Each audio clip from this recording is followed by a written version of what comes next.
அதையெல்லாம் நான் கண்டுகொள்வதே இல்லை. கீர்த்தி சுரேஷ் அதிரடி. கீர்த்தி சுரேஷ் தென்னிந்திய சினிமாவில் முக்கிய நடிகையாக வலம் வருகிறார். ஹிந்தியிலும் அவர் ஒரு படம் நடித்தார்.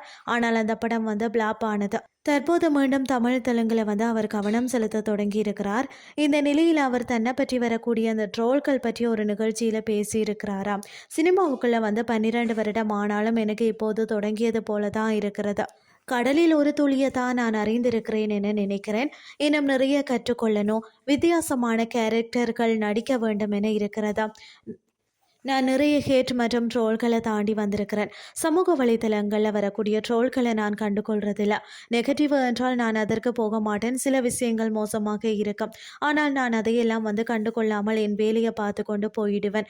அதை தான் இப்போதும் செய்கிறேன். நான் மகாநடி படம் நடிக்க முன்பு வரை என்னை பற்றி ட்ரோல்கள் பார்க்க கூட மாட்டேன். இப்போது பார்த்தாலும் கண்டுகொள்றதில்லை என கீர்த்தி சுரேஷ் கூறியிருக்கிறார்.